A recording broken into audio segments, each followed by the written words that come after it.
Today I am going to discuss about a 11-year-old male child with normal development, immunized for age, weight at 50th centile. He was diagnosed as rheumatic fever with mild carditis 1 year back, stopped the advised prophylaxis by themselves 6 months back. Now presented with migratory arthritis, joint pain, restriction of movement and edema over both the ankles and right knee over a period of 1 week. Has pain over small joints of foot also.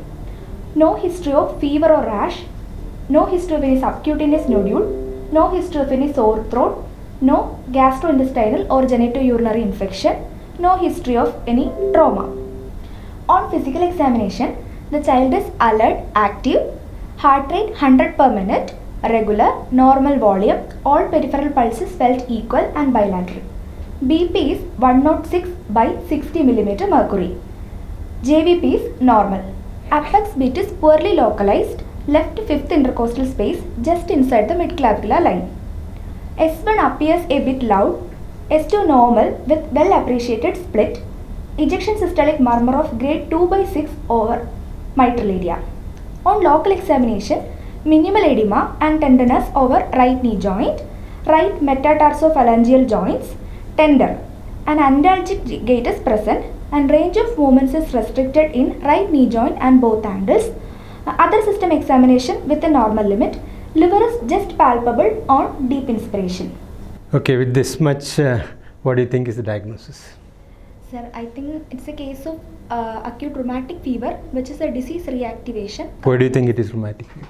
Sir, one thing is the typical age group. The child is 11-year-old and there is a definite previous history of rheumatic fever with carditis is present and the child is off prophylaxis. So, and now he is presented with a migratory polyarthritis and there is his valvular involvement on clinical examination too. So, I think there is a case of acute rheumatic fever, probably disease reactivation.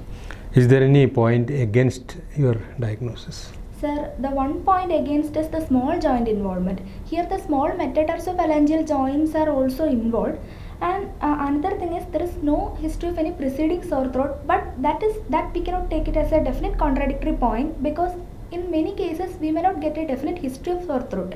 Now, is it a rheumatic fever with carditis or without carditis? It's with carditis. Definitely. Why do you say it is? Clinical endocarditis is there. As evidenced by there is mitral valve, there is a murmur is there. So there is valvular involvement. So I think there is carditis. That is okay, but any other reason why you think it can be carditis? Because the previous episode was carditis. So what is the likelihood of carditis next time? There is very high chance of getting another carditis with recurrent episodes. Okay. Is the tachycardia for your diagnosis or against your diagnosis of carditis? Actually, tachycardia 100 for a 11-year-old child. It's upper limit. Yeah, it is slightly definitely on the higher side. So maybe the child is frightened because he is getting examined, his joint is painful. So how do you know it is? I mean, is there any way to know that this tachycardia is not because of these? So in that case, we have to examine a sleeping pulse. Sleeping pulse, right? Okay. Right. Is there any odd thing in auscultation? Auscultation, sir. S1 is loud actually. Loud. Which is an expected finding or an unexpected finding? It's an unexpected finding. Why? Unless it is associated with some anemia or something like that. Tachycardia due to exertion, is it a cause for this loudest one? No. Why? For a heart to have a loud first sound, you have to have a normal valve closing very forcefully, right? Okay, sir. So your diagnosis is carditis, which means it's an inflamed valve. So it will not be closing that loud. So even with a heart rate of 100, actually we do not expect a loud first sound if it is a carditis. Okay, we'll come back to the murmur part.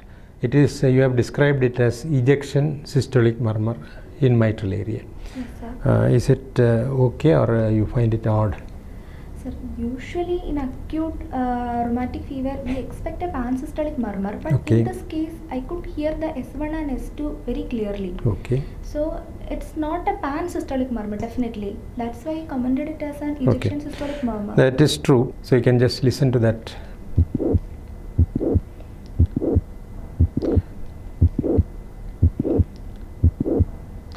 I agree with you. This is possibly not a pansystolic murmur because I feel there is a gap between the S1 and the start of the murmur. And also, it doesn't feel like the murmur is increasing to a peak and then coming down like a diamond shape. So, it is possibly not ejection murmur as well. Frankly, I can't make out whether it is mid-systolic, late systolic. Only thing that I can make out is there is some gap between the first sound and the murmur. So, what I can commit is it is not a pansystolic murmur, it's not a ejection murmur.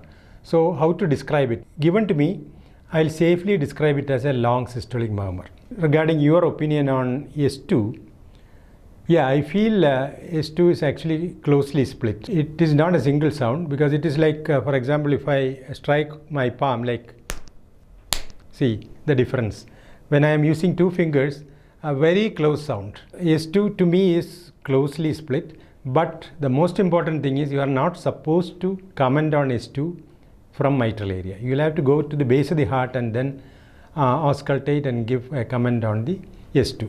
So whatever be your opinion on S2 in mitral area, whether it is right or wrong is not taken into account. So just leave it. Next thing in this case is a loud first sound. Normally we can have loud first sound in any tachycardia, in a normal heart of course. In exercise or you are excited, you have thyrotoxicosis. So whatever be the reason, when there is a tachycardia you can have a loud first sound. But inflamed valve, as in rheumatic, even in the face of tachycardia cannot produce loud first sound. So in this case, if it is rheumatic carditis, this loud first sound is a bit odd. Suppose the first sound is loud, what else is possible? The next thing would be another sound along with it. For example, a fourth heart sound along with first sound. Fourth heart sound is atria helping the ventricular filling just before the first sound. So it is a very faint sound. Normally we do not expect it to actually augment the first sound. And also the S4 is extremely rare, almost unknown in children. So we will not take it into account. And the next possibility would be like whether it is another sound. For example, first sound is split and that's why you are hearing two components. Split first sound is not a common thing at all. Very uncommon. For example, in bundle branch block, so that the ventricles activate in slightly different time, or maybe in Epstein, but it is very, very unusual. So then what else can it be? The other possibility is a click along with first sound. So if it is an ejection murmur, it could be an ejection click, so that could be arising from the aorta, which is not likely in this case. So a click arising from the mitral is the non-ejection click of mitral valve prolapse. So if that is the case, then if it is close to first sound, it may appear augmented. Although theoretically the click is much later than the first sound, so it is a mid-systolic click.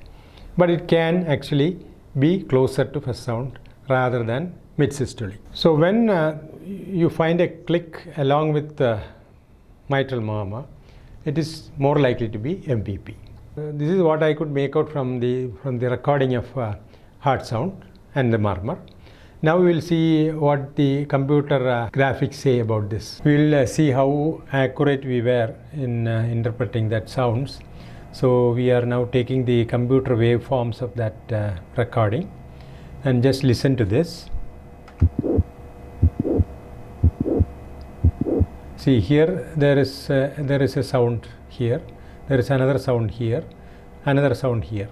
So this may be the first sound, this may be the click, this may be the second sound. And the intervening space, the murmur actually starts as a small thing and then rapidly increases and more or less uniform. It will not be like the way you draw in your book. There will be some undulations, but it is more or less uniform. So this is actually a hollow systolic murmur only. This space is not involved, and hence we have to call it as a mid and late systolic murmur. Now regarding this sound, you have to closely listen. Here it tuck, two sounds are there here if you closely listen, and after that only the murmur starts.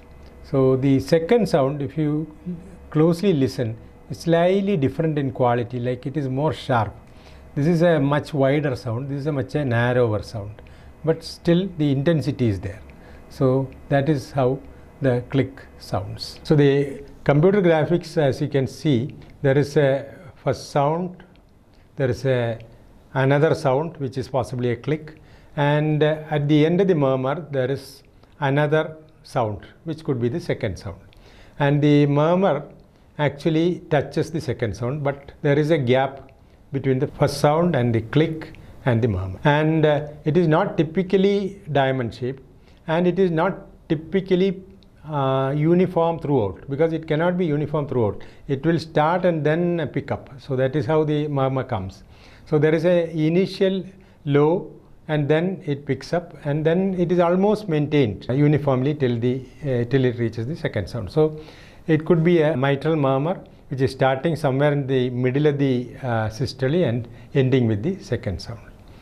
So it looks like it is a MEP, but even if it is MEP, it could still be rheumatic. So the treatment doesn't change.